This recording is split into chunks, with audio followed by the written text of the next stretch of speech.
Good evening. I'm Ted Koppel, and this is Nightline. Donny Osmond and Frank Zappa.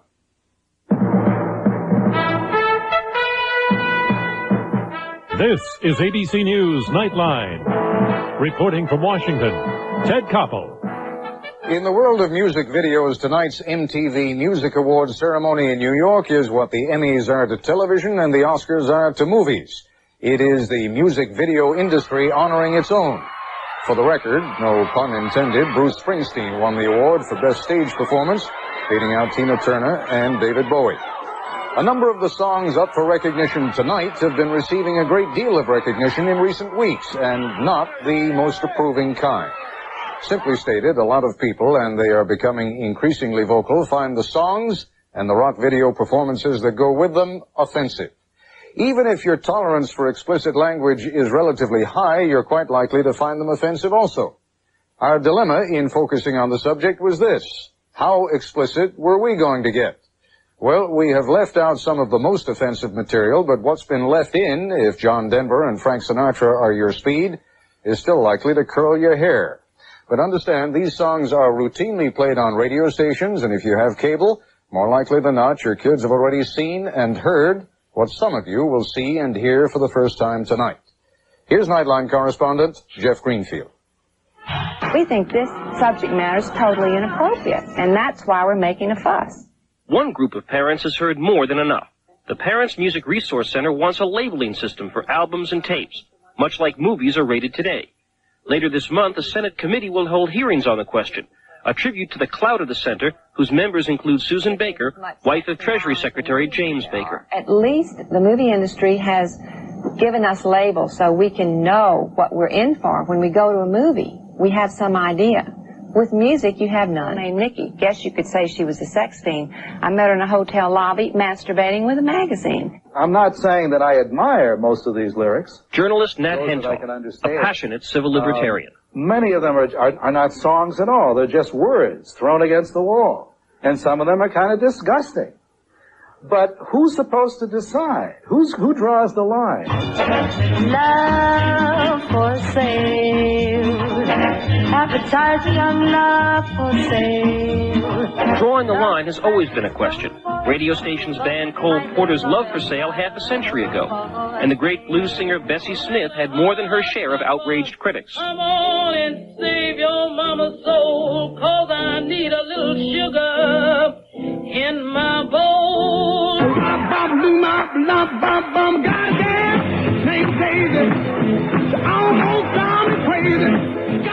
Rock and roll has got to go. The obscenity and vulgarity. Why you don't know what you do to me. But it was the arrival of rock and roll 30 years ago, raw, powerful music for black adults that was adopted by white teenagers, that really focused outrage. It is a contributing factor to our juvenile delinquency of today. A whole generation of Americans was raised on the belief that the Kingsmen's hit, Louie Louie, contained obscene lyrics.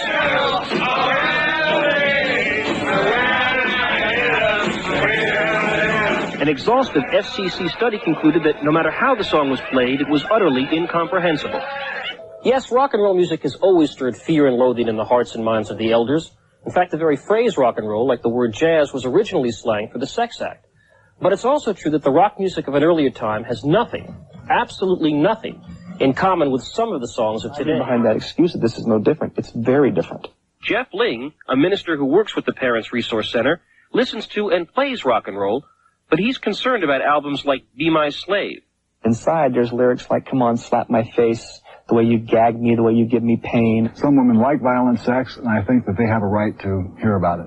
Frank Zappa is one of the few rock artists to come out openly against the labeling effort. I mean, if it looks like censorship and it smells like censorship, it is censorship, no matter whose wife is talking about it. It's censorship. Beyond the moral issue, there's a pragmatic question. Will labeling keep offensive lyrics away from children, or actually promote sales of controversial songs? Kids go after what's cool. They're going to go to an R-rated movie before they go to a PG over a G, because it's cool. And if you censor it, it's going to be more cool to buy the hardcore lyrics. Later, we'll be joined by pop star Donny Osmond, but next, when we return, we'll talk with Candy Stroud, spokesperson for the parents group that wants to rate pop records. And on the other side of the issue, Frank Zappa, a rock innovator who's never been at a loss for words or music. Among the most successful albums condemned by the Parents Music Resource Center are Dirty Mind by Prince, Twisted Sister's Stay Hungry, which has sold more than 2 million copies, and Madonna's Like a Virgin, a former #1 record which has been on the charts for 41 weeks. This is ABC News Nightline, brought to you by Sears.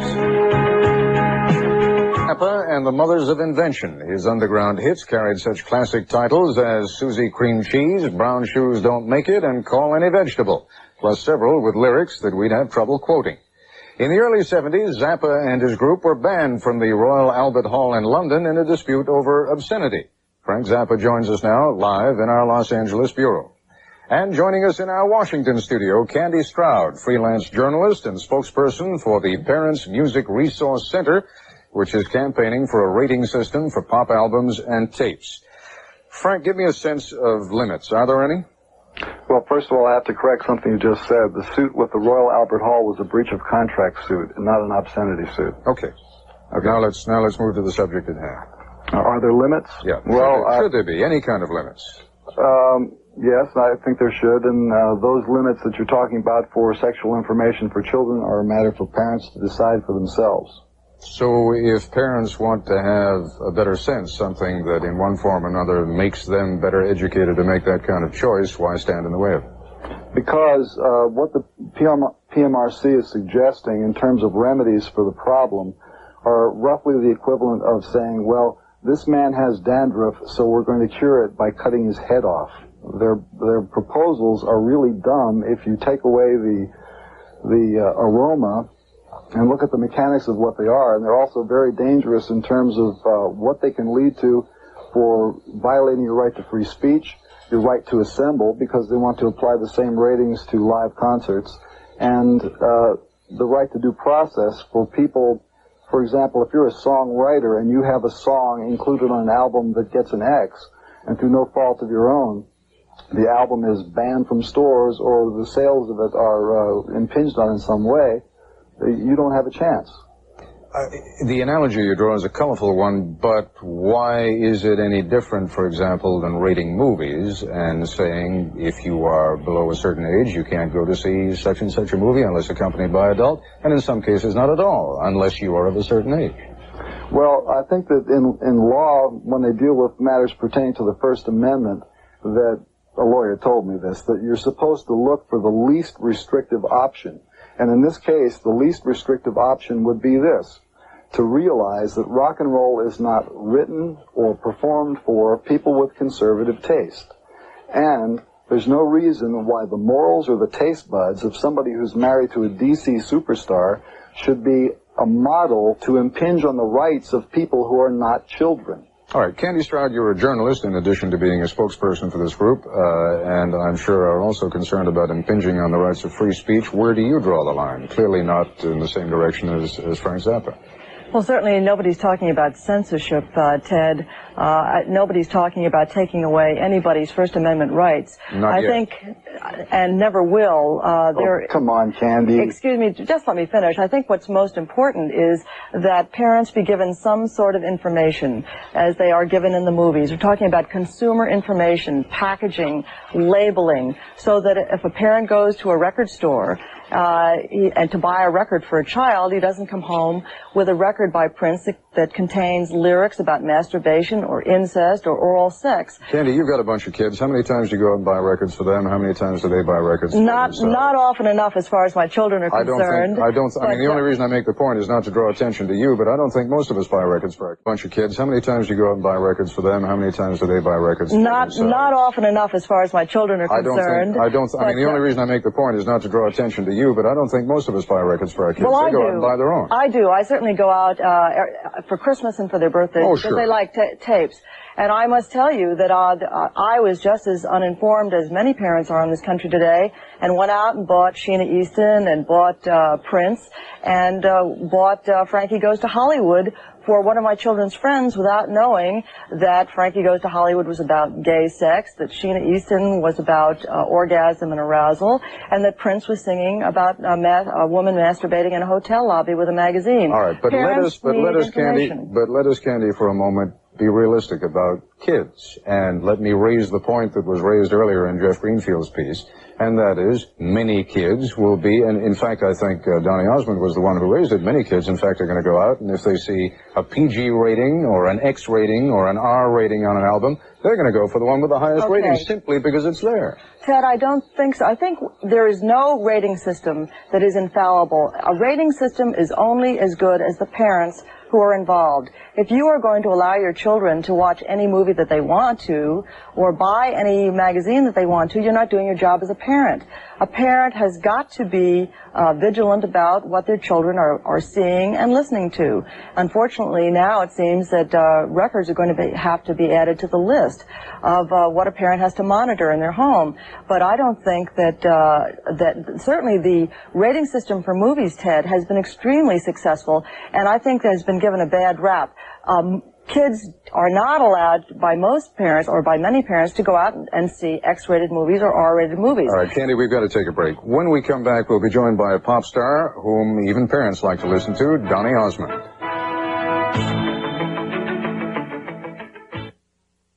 And Innocent, which might tell you something about where Donny Osmond was coming from. Along with his years co-hosting the Donny and Marie Show on ABC, he has 12 gold albums to his credit. Donny Osmond is with us now, live from our Los Angeles bureau. And I'm sorry about saying that parents like your records. That's probably totally destroyed your career, right? No, that's fine, Ted. That's fine. It is a problem, isn't it? I mean, if you get to be known as too wholesome in this day and age, and if the music that you sing and the lyrics are too wholesome, that can destroy you, can't it? Okay, now that's the very reason why I'm doing this program right now. I understand Susan's point of view. I understand what they're trying to do. But like I said earlier in the tape, in a couple of years, I think it's going to slap them in the face, because think about it. What has happened to the film industry with the rating system? You know, if you slap a rating system onto the albums, that means I'm going to have to try like crazy to avoid a G-rated album. And in no way is Donny Osmond going to be coming out with a G-rated album, because the music, no one will buy it? Well, absolutely. The kids won't buy it. Well, it's death. It's death to a film producer to produce a G-rated film nowadays. So they do what? They go for the R. They go for the PG. That's where the money is. You mean they throw in a little gratuitous sex, a little dirty language? Exactly. Look, Ted, this is what's going to happen, in my opinion. The writers are now going to have to start putting into their lyric content some suggestiveness to avoid that rating system. You know what I'm saying? I want to be able to just put good music on the album.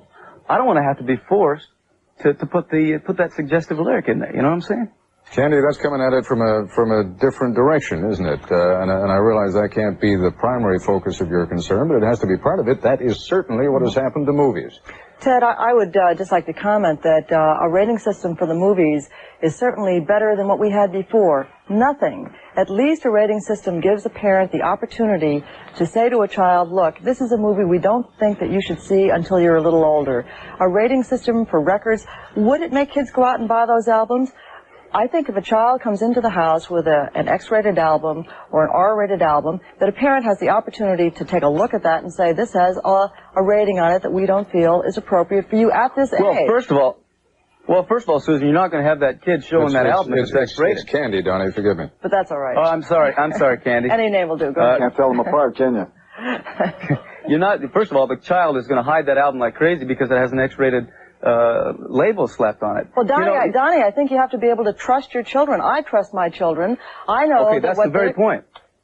That's the very point. That is the point. But as a mother, this is an issue that will break families apart as they argue over the rating of the album. That's why it's absolutely terrible. This is an anti-family issue. Okay, but I don't think you can legislate people to be good. But we're not talking about legislation, Donny. We're talking about a voluntary rating system on the part of the music industry, as there is a voluntary rating system in the movie industry. Well, hold on a second there, Candy. Let me at least warn you about the slippery slope that I see you starting down on. What about the radio stations that are now carrying these albums? They're unrated albums, but is that radio station going to be able to go on carrying it once it's got an X rating on it? Hopefully the radio stations will begin to cooperate like radio stations have all around the country, like KAFM. Cooperation is a nicer word than censorship, but the end result is the same, isn't it? Ted, you know, nobody is talking about censorship here. The reason you don't talk about it is because you don't want people to know the truth. It's the same Republican Stonewall crap that you've been doing all along. Hey, I'm not a Republican. Listen, there is no If it smells like a Republican, it's a Republican. There is no censorship involved here. It is strictly public and the Emperor information. isn't wearing any clothes either. All right, wait a second. I'll tell you what, Frank. You're an intelligent man who makes some good points. Make them. Let's not start name calling because it's just going to waste what little time we've got. Go ahead. Because here's the lie about censorship. It started already. Record retailers have already told record companies, if you send us any album with any sticker on it, we won't rack it. Another chain with 400 stores in malls in the United States has been told by the Shopping Mall Association owners, if you rack hard-rated albums, we're going to cancel your lease. That's censorship. Well, explain something to me. What in heaven's name is the difference? I mean, enough people now know, certainly I think Candy Stroud and the group that she represents have done an excellent job in alerting parents, at least parents have a right to know, in alerting parents to what kinds of lyrics are involved in these songs. What's the difference if they start putting the pressure on now and say, get it off the stands? Look, if they're talking about masturbation, point one, it's not illegal. And people do it from the cradle to the grave. If it's not illegal to do it, why should it be illegal to sing about it? It's not a question it's not a question of legality. Well, go ahead, Donnie. You jump in. Well, I'm just going to have to disagree with that because personally I believe that shouldn't be on the marketplace. I don't think you're going to stop stuff like that. It's always going to be out there. But what are you going to do? Put handcuffs on everybody who wants to record those kinds of lyrics? I don't think we're attacking the base of the problem here. The base of the problem lies down with the executives of the record company. You know, they've got to understand. Go ahead, Donnie. Finish your point. They're releasing the stuff on the marketplace. The record executives. And what do you put music appreciation back into schools? One of the things they cut out during the budget cuts. It would help out. All right, but what is it, Donnie Osmond, if you can hear me, what is it you are suggesting then that happened with regard to the record producers, that they not put these records out? Because that really is a form of prior restraint then, isn't it? Okay, I don't have all the answers, Ted. Okay, what I'm saying is that maybe there should be a limit on how much of this should be on the marketplace. I think and I'm also saying... Yeah, go ahead. Go ahead? Yeah. But I'm also saying that parents, and this is exactly what Candy's doing, and I commend her for it, should make parents aware of how important it is to teach their kids at such a younger age. I mean, it appalls me to see the complacency of parents nowadays, that by the time they're teenagers, they say, oh, we got to start teaching them what's right and what's wrong. All right, folks, I'll tell you what, let me give our affiliates a warning, because we're going to go over tonight. Okay. I don't want to just go over once over lightly on this subject, and I think each of you has something interesting and useful to say. We'll continue this discussion. Osmond and Frank Zappa. Frank Zappa, I realize you've spent a good deal of your professional life enjoying outraging people. That's all right. There's a useful role for it. You've done it in a very entertaining way, and you're a very intelligent man. Is there any way, however, by which you can come a step or two in Candy Stroud's direction without feeling that you've lost all your credentials? No, it's not a matter of credentials. It's a matter of sanity, because what they're proposing is so pitifully, well, it's dangerous besides being pitiful. What is dangerous about a packaging label? What's dangerous about having... No, it's the tactics that you're using. Look, first of all, the first time I debated you, they chopped the debate up, and I'm glad to be able to do it without editing, all right? Now, I want to say one thing to anybody who wants to know what they're really doing here. This is supposed to go to a fact-finding committee in Congress on Thursday, right? The chairman of the committee has a wife on the PMRC. There's 2 senators on the committee that have wives in the PMRC. I called the PMRC office today to ask the question, who else belongs to the PMRC? And you know what the answer was? We don't have any members. We only have founders. And then I said, I have your fundraising letter. You're a tax-deductible organization. When they gave you your tax-free number, what kind of an organization was it? Is it a cult? What do you got here? What is going on? You know, I'd just like to comment at this point that one of the founding members of the group is Tipper Gore, the wife of Senator Albert Gore, who happens to be the co-sponsor of the legislation against anti-piracy laws for the music industry.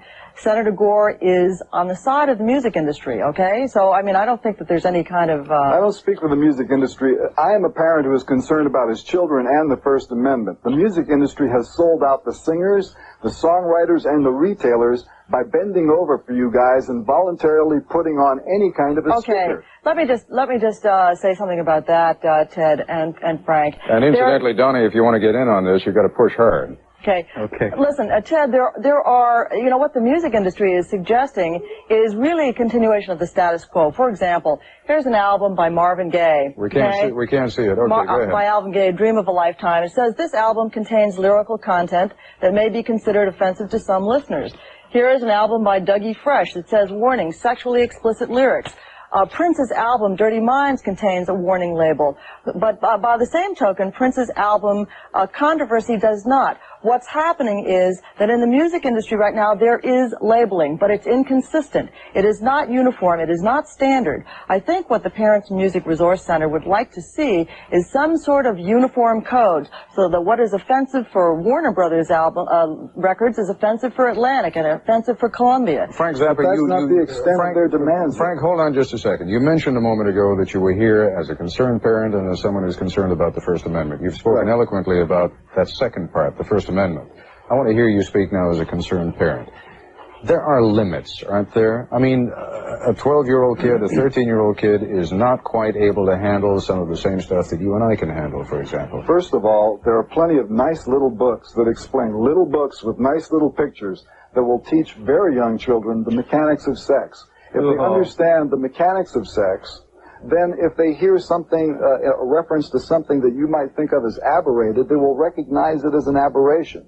And the parent has the responsibility to give that information to their children. And if they hear it from someone like you, whom perhaps they admire or like very much, perhaps they don't consider the aberration to be quite that bad. Well, let's talk about something like that. First of all, I resent the way in which you're trying to make me out to be somebody who's, you know, in the aberrated vein. No. I forget you. You want to pick someone else? Pick another star. Pick someone that is an idol. Pick Prince. Pick Sheila East. I mean, you know, I don't care. No.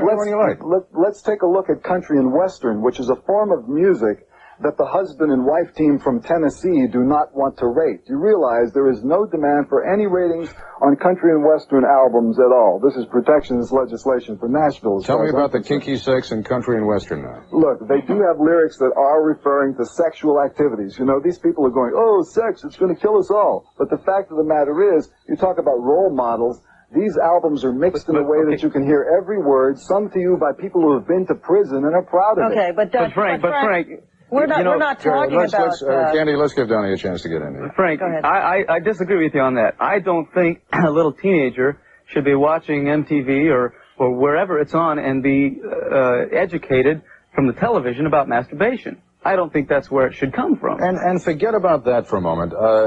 It's not just the masturbation that we're talking about. I mean, some of these lyrics, and I'm sure you're as familiar with them as I am, and I've become very familiar with them over the last week or so, because we've been agonizing over what we're going to put on this broadcast and what we're not going to put on. Some of it has some of the most violent, way out kind of sex. I'm talking about chainsaw type material. Right. And you know, that's not the kind of stuff that you want your kids to become familiar with, is it, Frank? No, I want them to be able to laugh about it. I want them to see that for what it is. Well, maybe I'd laugh a little harder if there weren't so many snuff movies out, and if this were not a reality in our lives today. Well, I don't go to snuff movies, so I don't know snuff movie statistics, but I'm telling you, if you keep a child sexually ignorant, he is more likely to become a victim of a child molester. Ted? Look at this. How can you tell a kid about a weenie wagger unless he knows what a weenie is? Look, Ted, you know, this is an album by Wasp, okay? Wasp has just signed a contract with Capitol Records for $1.5 million. Here is their album, I-F-U-C-K, Like a Beast, Animal. And is this the kind of album that you want your child to come home with? No. What about Motley Crue? Motley Crue has albums that sell double platinum albums, which talk about killing. Not a woman, but a whore. All right, Candy, I'll tell you what. I think we got the idea, and we've had enough examples of it during the course of it that we know what kind of thing we're talking about. So what's the final point? Let's wrap it up. Go ahead. The final point is that children should be educated by their parents, not by rock stars, and that parents have the responsibility to raise their children to understand that love is a tender and caring emotion, not one that destroys and defiles. We don't want to drag our children's minds through the muds. We want to enlighten them and ennoble them. All right, but on the issue now of the rating system, which, believe it or not, is why we decided to do this broadcast tonight, what's your point? On the rating system is that something has to be done. A line has been crossed, and the rock industry has gone too far. I think that they admit that they've gone too far, and it's time for some self-restraint. Johnny Osmond? Well, I look at the point of view as I think you're bringing more attention to it than it needs. If you come up with a rating system, it's going to target an audience to that X-rated or however it's labeled. And a person like myself who does not want to come out with a Sugar Walls type of song, I want the music to speak for itself, because right now my album has sounded pretty good. I don't want to have to go back there and put in lyrics to avoid the G rating. Frank Zappa. I think that you should remember no one is holding a gun to anyone's head saying you must listen to I F you blah blah blah like a beast or Sugar Walls. You are not obliged to buy this material. There's plenty of instrumental music with no words at all. If you don't want to have your children exposed to anything that you think is dangerous, try classical music, try jazz, try putting music education back into schools so kids know that there is another form of music other than rock and roll, and give them a choice during their